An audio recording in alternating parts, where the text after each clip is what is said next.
a thing in America that when big crisis happens on national levels, we all run out and we want to help. But there are many crises that are happening every day in someone's life. So I get to tell that story for those individuals and then provide a way for other people to connect in a way that is meaningful for them to do something that is bigger than themselves and providing life-giving blood products. So that is hugely meaningful for me.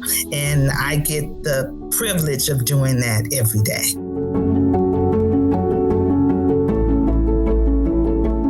Welcome to Empowering Leadership, a podcast from Dorrier Underwood. Join us as we explore new perspectives on leadership and discover what it takes to be effective as a leader.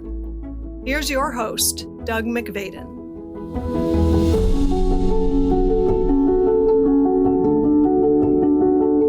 Welcome, everyone, to the Empowering Leadership podcast. And my guest today that I'm delighted to introduce you to is Rena Witherspoon with the American Red Cross. And you know, Renae, the title of the podcast is Empowering Leadership. So I am going to ask you to start with your own leadership journey, but we are going to talk a lot about the leadership that the Red Cross is committed to and is demonstrating right now, specifically with regard to sickle cell anemia. And we're going to get to that. But first of all, just welcome to the show.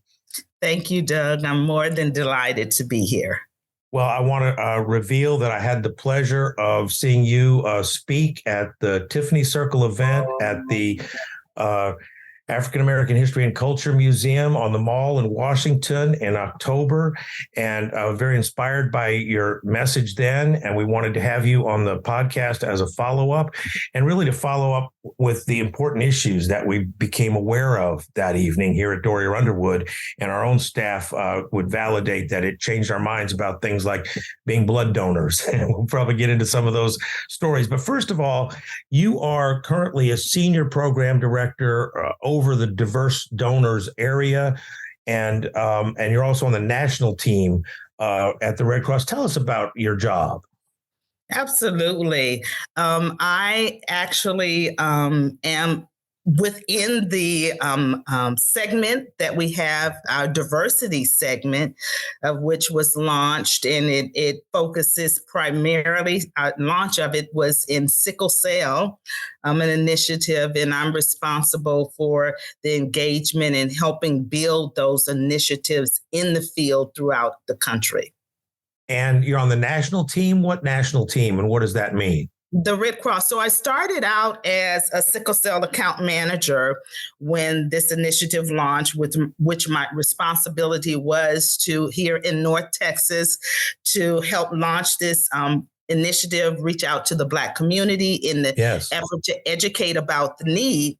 And then within 2 years, because I was successful in that arena. Well, definitely because you were successful, and North Texas was a leader in the country, is what I've heard from other people. And the Red Cross is highly successful, right? And so they said, we got to get some of that at the national level. And that's when they called Renae. And so keep going. What happened then? Yes. And so now it's my job to help other regions to build this programming and become as successful so that we can meet our objective. Our objective is to triple the number of Black people that are donating across the country in order to meet the need of patients with sickle cell disease. So before we continue on your leadership journey, just for our listeners, say right now, why is sickle cell such a big focus of the Red Cross? There are a lot of things that could be a focus, but right now there's a real focus. Tell me about that. Absolutely. Well, sickle cell disease is the number one genetic disease in the United States. It primarily impacts those of African descent, about 100,000 individuals. Every year? Every year. Wow. Every year. Well, so the disease is impacting people that have sickle cell disease, 100,000 individuals. Yes. Of those, many need the support of blood transfusions to manage their pain crisis and improve their quality and health in life. And that's what sickle cell is actually a pain crisis. Like when people wonder, what is the disease? You can't see it outwardly. Somebody doesn't look like they have a disease when you look at them, and they're experiencing this internal pain in their blood system. Isn't that right? Absolutely. So sickle cell happens. It is a genetic disease, as I said, and is a result of and individuals who are born with parents who have the sickle cell trait. And so when they have a 25% chance of having a child with sickle cell disease.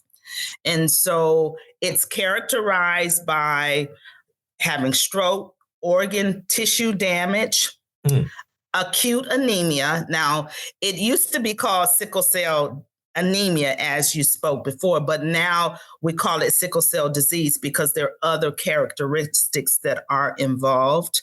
So I used the old name, and now it's not. And now it's called. That's only part of it is the anemia part. So it's called sickle cell disease to include the other aspects. Absolutely. Okay, great. And so then pain crisis is one of the symptoms of that. And so what it does is your blood cells, instead of being round and smooth, they're sickle shaped, hence the name. So it's a literal description. It's a literal description that you have little sickles in your bloodstream. That's not somebody's imagination. That's actually what's happening. Wow. Absolutely. So instead of being round and smooth like ours, they're somewhat sickle shaped and somewhat rigid, and they have difficulty going throughout your body. And difficulty carrying oxygen. So many times they get stuck in joints within your body and cause excruciating pain, of which the relief is a blood transfusions, whereby you're getting more round and smooth cells than you have the sickle shaped cells. So they overcome the sickles by having more good blood cells, you could say, right? Absolutely. And so in people who have sickle cell disease are on a wide spectrum. So you have some people who don't have pain crisis. Their disease is managed through whatever. And I don't have all the reasons why it's but it's managed to those who have an extreme form whereby they can have blood transfusions every month. I met individuals, for example, one student where we were having a blood drive. He was heading up one of our blood drives. And every month he preemptively goes to have blood transfusions in an effort to even prevent. So you can have upwards of 100 units of blood utilized in a year. Wow. I met someone who was 33. Well, I heard of a story of an individual who at the age of like 33, they have had 3,000 blood transfusions in their life. Oh my goodness. But that is the hope. That is the promise, is that there would be enough blood for people to receive this treatment and mitigate the disease. Absolutely. And hence where the Red Cross came in. So we've always struggled somewhat to meet the needs of these patients. So, let me back up. Every person besides your regular blood type that we think of, type O positive, O negative, every individual also has about 600 antigens, which are markers on your blood cells. Okay. These antigens can be unique to your race or ethnicity. So we all have it. So, for example, maybe people of German descent, maybe Caucasians have some unique antigens. Maybe Germans may have some unique antigens. Hence, people of African descent have unique antigens. Got it. And so when you're trying to treat a patient with sickle cell disease, not only are you trying to match the blood type, you're trying to match more specifically at the antigen level to prevent reactions and adverse reactions to that blood. So it's a more complex equation than just blood type to determine the proper treatment for these sickle cell patients. Absolutely. And some of those antigens, because they're unique to the Black community, we need more Black people donating blood. So that's the focus of the Red Cross effort. The two reasons. One is that you need more Well, the first one is that it's the number one genetic disease in America, which Absolutely. I did not realize. So they're going after the top one. They're not picking it at random, the one that affects the most people. So let's go after number one threat, right? And then second is that's also where you could have the most growth in terms of percentage of the community is in the African-American community giving blood. You could have a lot more growth there. Is that accurate? That's what, and that's what you discovered in North Texas. You discovered it was available. The people they just weren't giving blood. It's not it's not like, oh my gosh, what are we going to do? We can't find it. It's like, we got actually plenty of people, don't we? Absolutely. And what really pushed us to, of which I'm very proud of the Red Cross. I've been with the Red Cross 25 years. And in my career, this is the most comprehensive initiative that we've had. And what really drew the line in the sand was that the pandemic, it disproportionately impacted the Black community. So we went from about 4,000 Black people donating every week across the country down to 1,200. Wow. So that put a further strain on an already strained blood supply to provide the needs of these patients. And so our mission is to ensure that blood is available for every patient that comes into the hospital. So we just decided, and we have a saying that says the number one reason why people don't donate blood is because no one asked. Yeah. So somewhere in there, it is that people have to be educated. And so I've translated that to say the number one reason why the Black community isn't donating is because they have not been educated as to why their blood is specifically needed in this arena is sickle cell, which is very compelling. And what I found as I started in this position in North Texas, and actually, I resigned my district manager position to go and do this. I believe so much in this, and I knew that it was a winner. Even though we were in the height of the racial protests and everything that was going on, I was really confident that this would resonate with the community and that the community was ready. And so very successful in the education component. And we've had the community come on board very eagerly to help us meet this need. And many people, although in our community, most people have heard of sickle cell disease, but what they absolutely have not heard is how their blood is a factor in the treatment of these individuals. And that's powerful. Yeah, that's right. And I can validate everything you just said there. So let's go back over it. It's very important that what you said is even in climate of racial unrest and fear and everything that was going on, you are saying that people in the Black community could get a message that you can make a difference with your community. Absolutely. And we're asking you to do it. Absolutely. We're asking you to do it. And I'll just go all the way back to not even the Black community, but the white community that I'm in. It's the same principle. Yes. It's like if I wasn't necessarily giving blood, I had in my past, but our founder of Dorrier Underwood, Nancy Dorrier, as a member of the American Red Cross Tiffany Circle, asks everyone to give blood. And she says, go to a blood drive. And she asked me as her business partner, and I felt the obligation to honor her request. She says, I'm asking you to go give blood, especially because I found out you have O positive. Absolutely. To get your butt down there to the blood drive. And, do you need me to go with you? Absolutely. And one time I was getting back from a trip and the blood drive was happening on the day I landed at the airport. And she called me when I landed and said, "Now, are you still coming over?" Well, I'm going to wait for you. Absolutely. And so then I had to go because I had all these reasons. Well, I just got back from a trip. Well, I'm tired. Well, I don't feel like it. And they're going to stick me in the arm. It never sounds like a good plan. in the moment, in the actual moment. It always sounds like a good plan for a couple weeks from now, but then it's the day of. It's like, today it doesn't sound nearly that. Just today. No, really, Renae, I want to, but it's just today. Yes. Today's not a good day. Yes. You hear what I'm saying? You hear what I'm saying? Yes. And so then the same thing was in my company. I realized that I have African-American colleagues that are in that same boat. No one's asking them. But Absolutely. I think your deeper point, though, is no one's educating them.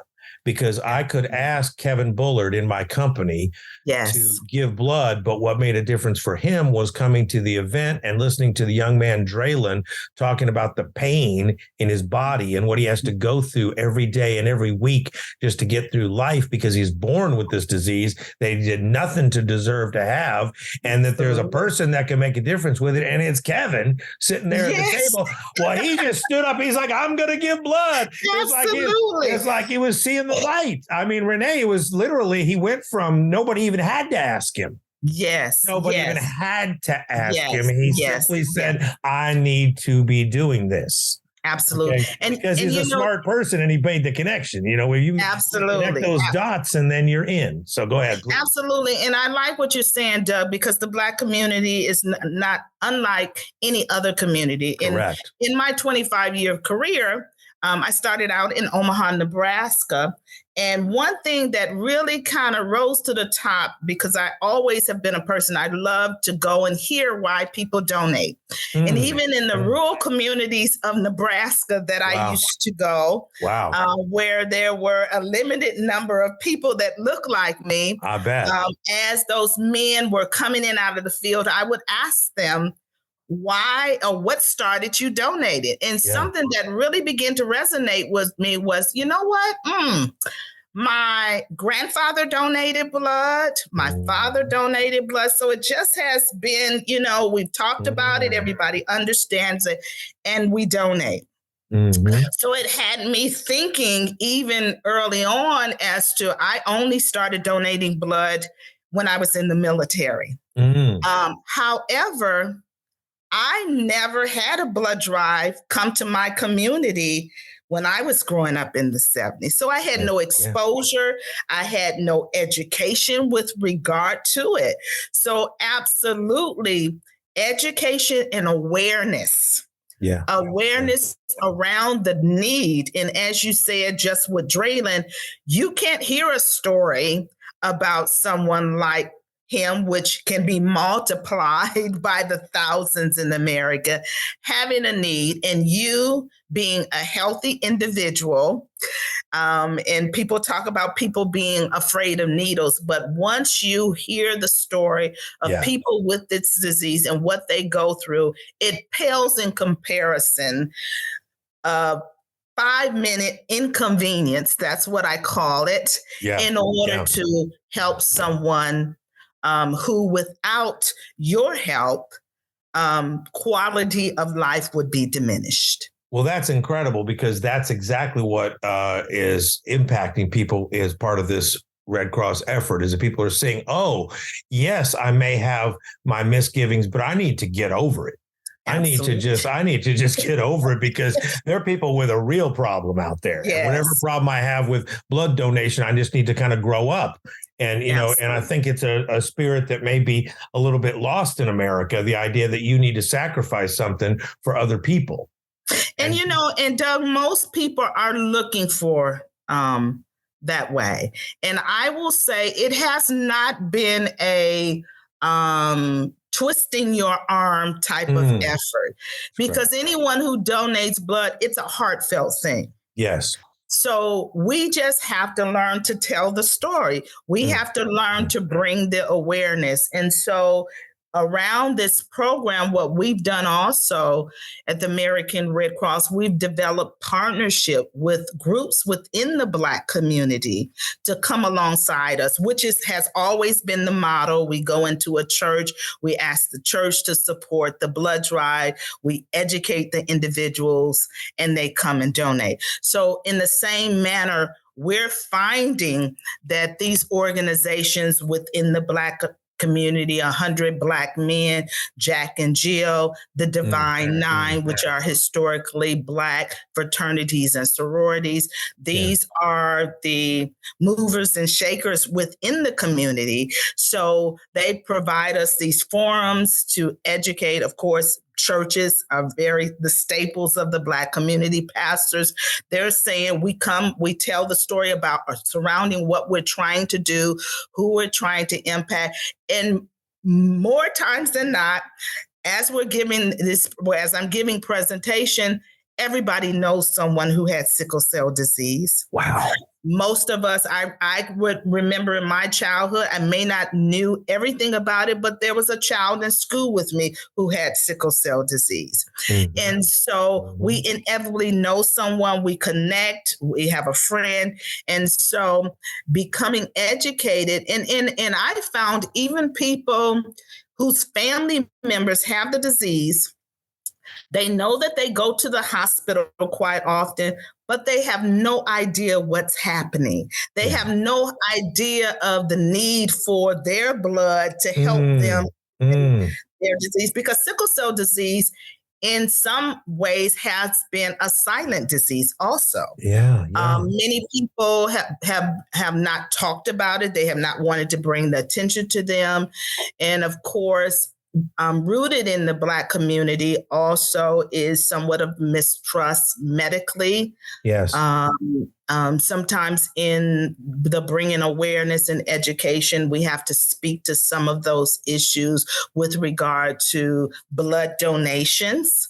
We have to address some of the historical misgivings. Everybody knows about the Tuskegee syphilis experiment. Experiment that happened.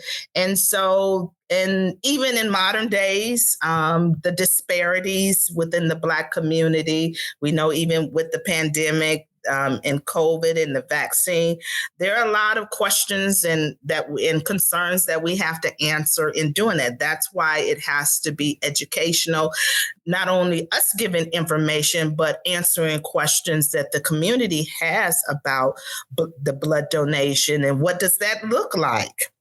You know, sometimes even people that they're right on the edge and giving the presentation, they still have some misgivings. And what I end up saying is, can you just come to the blood drive? Because you don't know what that looks like. You don't know what that feels like. When you come to a blood drive, it's an environment where everybody is feeling good. We have snacks. It's kind of like a social event. And so I found that some people just coming to a blood drive just to see, you have many people, they're donating, they're getting off the bed, everything is fine with them, and they go on about their day. And inevitably they'll say, you know what, Renae, I'm going to donate today. They're surrounded by their friends, their families, they're supportive. And so that's just enough to tip them to where they will donate. Well, and the other part of it is going to a blood drive. You see the precision and the care and the expertise. And I feel like I'm always like, what? That's it? Oh, okay. That wasn't nearly as bad. It's like, because these people are good. You know, they're professionals at the Red Cross. That's a difference, you know, that I've noticed through the years. So it's, you know, there's a real level of pride and professionalism in running these events that communicates too. I think that's what you're saying. But, you know, Renae, don't you think that you're actually talking about shifting the context that people have? You're talking about something deeper, because yes, you give them information, but you got to shift that context for blood donation from, you know, fear of the man who is coming to, you know, take advantage of you, which did happen. Absolutely. You can't deny that, right? Absolutely. That did happen. But this is, you got to distinguish, this is not that. Absolutely. This is us helping ourselves. Yes. Isn't that what you're going for? Is a big contextual shift from a whole mindset. Absolutely. This is, you know, go ahead. Say more absolutely. About that. The other part of it, when I first started, the Black community has a rich history in the American Red Cross. And so in my early presentation, I gave a history lessons that the Red Cross is not just showing up in the Black community. We have been a part of building this organization. For example, Claire Barton, who started the Red Cross, Frederick Douglass, she collaborated with him in an effort to start this organization. Isn't that great? Absolutely. I think it's important because, people could easily have with the whole Clara Barton myth and how whitewashed our history was when it was taught to us, it could very easily seem to me even like that the Red Cross is a bunch of white ladies coming in to tell you how you ought to be doing things. Absolutely. And it's like, how attractive is that to the modern Black community? Right. Absolutely. So it's like, but you're saying that's kind of a myth. It absolutely has been. We have been a part of this organization from its inception. We've had leaders. Mary McLeod Bethune was a strong woman that was part of this in the nursing field early on. In blood banking specifically, we've had chairmen, and of course, the Red Cross is very diverse today in its leadership and what we're doing with the community. So I included that piece of it. Just so, of course, like I said, when we started this initiative, as a way of bringing pride to us as a people. For this is our mission also, and we're supporting our people. And that's why, again, I was very convinced of the success that we would have with this initiative, and that it would resonate, and that people would stand up to help people who, again, otherwise would not receive the best, because we can provide a unit of blood, but what is the most compatible unit? And so knowing that you have a unique need, in myself, I am a sickle cell fighter. My blood has been identified as having those unique antigens that are needed. And I can't tell you, absolutely, I have an app and it says that I'm a sickle cell fighter, and I can't tell you what it meant to me when my blood was tested, because when you identify as an African American, your blood is tested to see if you have those antigens that we're looking for. And my blood indeed has those antigens. And so there's something special about knowing that you can specifically help someone. Yeah, not hypothetically anymore. No, not hypothetically. This is going to help somebody right now. Wow. Absolutely. Wow. And even without that, even if someone does not identify, I talk about still other patients. Most of us know someone who has had cancer, and if they've had chemotherapy treatment, they've received blood products. So even just expanding that conversation, just knowing exactly the use, what blood is needed for, and how, just making that connection with the individual. And of course, sharing stories like Draylon. And again, most people, when I give the presentation, someone will come off mute when it's a video presentation or a person, they'll raise their hand and say, you know what, I have a brother, I have a cousin. And then they tell their own story. And then it begins to connect the dots. It was only recently that someone told me, you know what? My own family member, I didn't know this was what was happening to them when they went to the hospital. So the community is applauding us for the education themselves, because what I found has happened, I went to one school recently where they said that there was a student who was recently identified that had sickle cell. So they were very happy about the education that I was given in order that they can support that student. Yeah. They didn't know. People don't want to pry, but when we come with this educational aspect, it supports the community at large and supporting those who are among them. And then beyond that, I've had people with sickle cell disease really express that they're thankful for the education and the fact that we're helping the community understand what they go through every day and to respond. So it's been more than just a win in that arena. Just all around, this has been a winner. for It's the so community. great. And you know what I hear, Renae, is since I grew up in a Navy family, and I know you were in the Army, I hear the elements of what you're saying that is about clarifying the mission. What is Yes, the mission? yes, Right? I yes, mean, I just hear it. yes, You know what I'm talking about, right? It's like yes, you could talk about helping people in general. You could talk about yes, joining up in general, but it's like, what is the mission? Can you be yes. mission driven and can get some focus behind that? And then once people understand what the mission is, you don't need to manage them. You do not need to Absolutely. manage it. That's what the Army's all about, isn't it? I mean, it's like Yes, get the objective and then yes, let the soldiers do what they know how to do. yes, yes. Okay. Oh my, that's so exciting. Absolutely, you're right on it. You're right. The mission will get you to where you need to be, and that's And the Black community, if they could get what the mission is, would be yes, self-starting. That's what I just got. That you're really after is them understanding, not them being managed, or you got to go round them up, or all those negative things that have been yes, in the past. Like now all you got to do this because you're Black. That doesn't absolutely. sound good. That doesn't No, sound like a no. contribution. That's not a mission. Yes, That's not for me. That's for somebody else. And it seemed yes, like sickle cell anemia. Well, I call it anemia again. But what we learned was that was something the medical community was dealing with.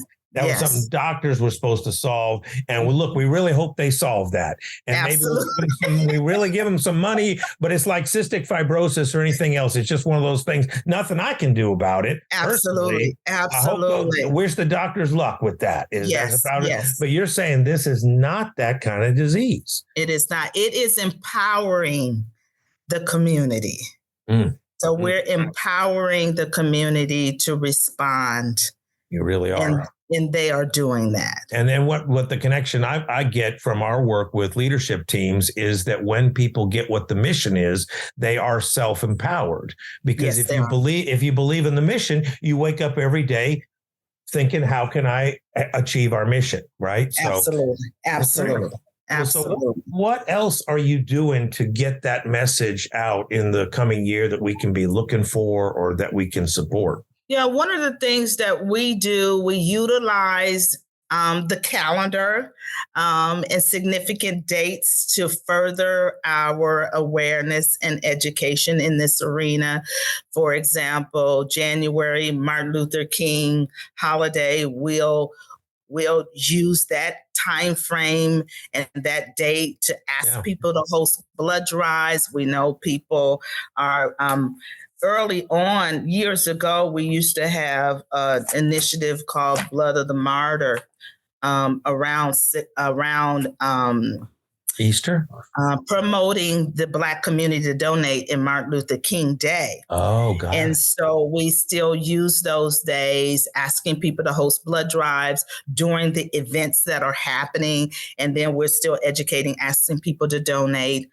So that's part of that really culture change that you're talking about. That culture change about donation is part of you're associating with the days that are about celebrating and empowering the Black community. I think you mentioned Juneteenth as another date that you June 19th. Yep, June 19th is also Sickle Cell Awareness Day, and so we partner with groups that have events surrounding that, and we have blood drives. September is Sickle Cell Awareness Month. So that's a big month for us, and people within that community host blood drives during that time. We have marketing campaigns that surround that. A lot of times we get media support. We have big event drives that we have. And from mid-September through August, we have a campaign called Join by Blood, of which different organizations like 100 Black Men, the National Panhellenic Council, they become partners with us in that, encouraging groups on a local level to actually host blood drives. And so they stand up, the Delta sorority, the Omegas, Dr. Charles Drew, who is a pioneer in blood banking, of course, as a Black man, we utilize his birthday also to bring awareness and ask people to host blood drive. So we combine all of that. Well, so Renae, let me ask you this. If I'm thinking about giving blood and I'm not a Black person, am I in the mix at all for this? Can I make a contribution, or is it only if I'm African American? So that's a great question, because I also, before I answer that, I want to say that this initiative is not exclusive to the Black community. Okay. And what I have found in my work is that everybody in the community wants to help. I love telling one story of a BPL in Corsicana area, outskirts of the DFW area, 80-something-year-old BPL, Caucasian lady. She passed away last year, but when we started this initiative, I was given a presentation. And Sue, after the presentation, not only was she in tears and inspired, she was pretty much indignant. And she came to me and she said, Renae, are you telling me I've been working with the Red Cross for 50 years, doing blood drives, and nobody ever told me that there was a particular part of my community whose blood needs were not being met? She was upset. And so what she did was begin to introduce me to the Black leaders in the community of Corsicana. And helped me to start a sickle cell initiative in that community. And she volunteered for every one of those drives as the greeter. This has happened over and over. In some of my presentations, I've had people come off mute, or in one particular case, she said, Renae, I'm absolutely invested in this initiative. I've adopted a Black son. He has sickle cell trait. One other instance, I had put out a plea early on, just a big blanket email to governmental entities early on, and a police chief responded to me. He said, Renae, how can I help? And one of my initial questions was, well, what is your relationship with the Black community? And he said, it's great, Renae. And so I said, I'll come over and see you. And what I asked him to do, what I asked him is, do you know the influencers and leaders in the Black community? He said, I know all of them. I said, can you host a lunch and learn? And he said, yes. And about 21 people from the Black community on the city council, businessmen, businesswomen, pastors, about 20 something of them came in that room, heard the presentation, and summarily decided to help.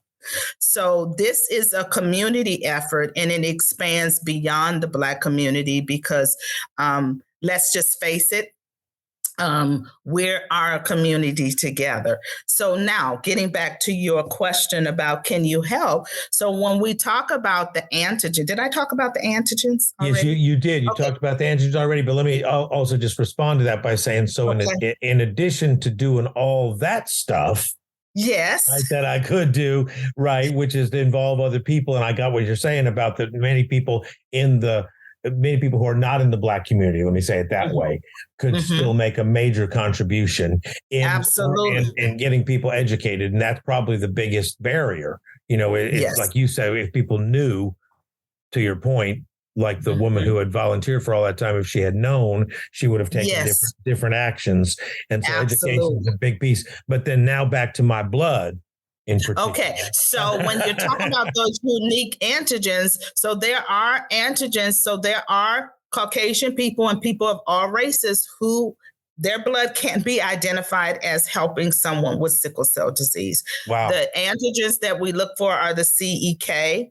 So now the Black community has those at a higher percentage than the white community, but nevertheless, they have them. So if those are the antigens that they're looking for, absolutely, they can be a match. And I had one emergency doctor, in fact, in Corsicana, who told me, he showed up for the blood drive. He said, I'm a sickle cell donor. So and he's Caucasian, and he was Caucasian. Yes. Wow. Okay. Yes. So it's possible. However, there are some antigens. So say, for instance, this is just common folks understanding. There's one antigen called Duffy negative. 67% of the Black community is Duffy negative.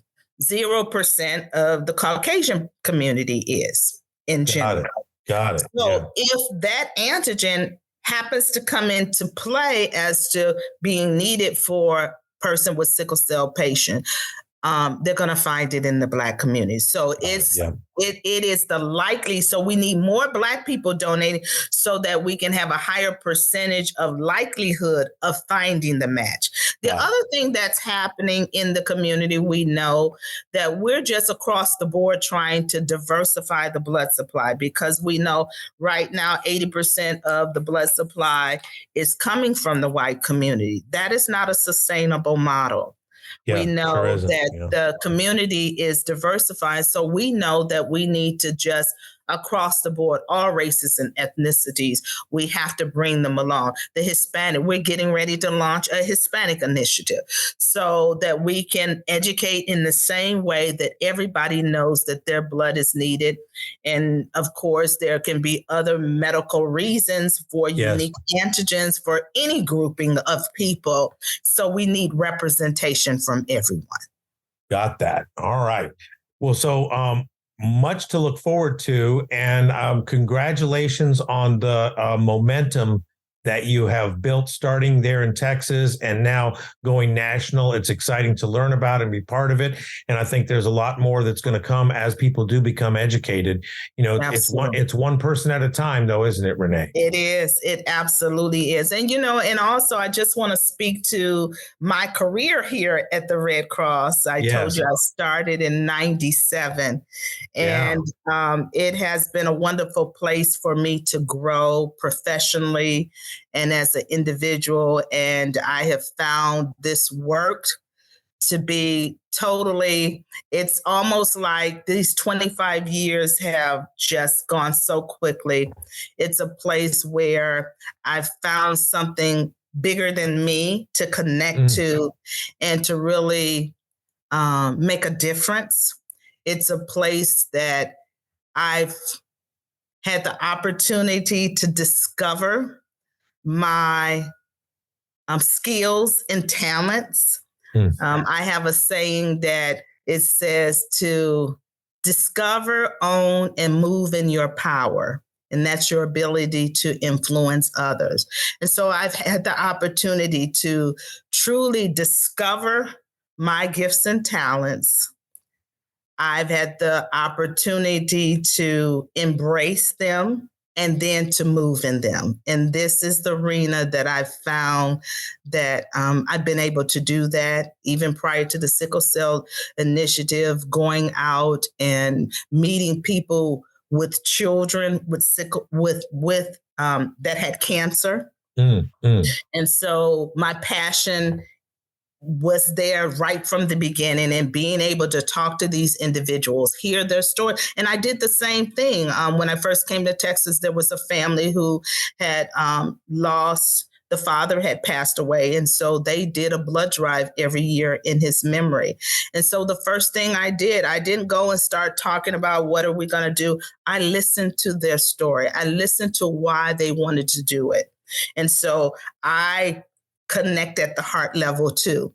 And so I wanted to recognize it has meaning to them. So this model for me works in every community. And that's why I knew that it would work. So when I was doing that, I worked with that family until I became the district manager. I was in the field then and did a blood drive.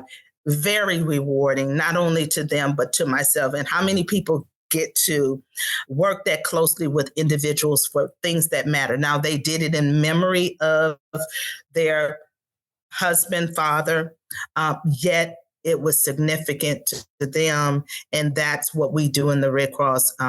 We also pride ourselves that we're primarily volunteers. And it's volunteers like you who donate, volunteers like her, volunteers like organizations that come alongside us and help us fulfill that mission. And it becomes my job and our job to help them connect in a way that I find this connection every day so that they understand that they're doing something meaningful. Crisis happen.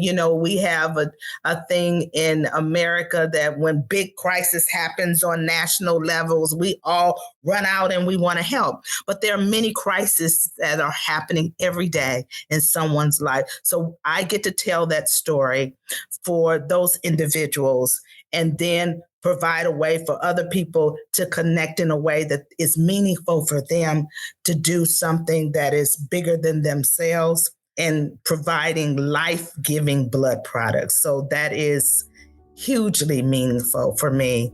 And I get the privilege of doing that every day. So good. It's really great.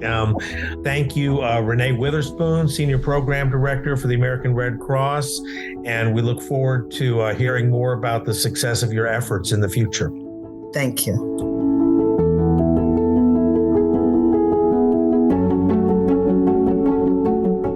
Thank you for listening to Empowering Leadership. If you enjoyed this episode, take a moment to subscribe for free on your favorite podcast platform. Give us a rating and a review so that other leaders like yourself can find us. Sign up for Dorrier Underwood's email newsletter by visiting us at dorrierunderwood.com. That's it for now. Go forth and be amazing and take good care of your people. Empowering Leadership is produced by Dorrier Underwood and Andy Go of Gojo Studios.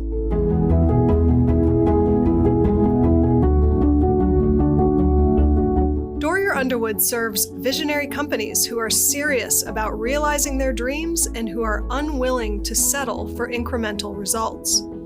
Our clients are looking for breakthrough results and a deeper sense of satisfaction and fulfillment. To learn more, visit us at dorrierunderwood.com.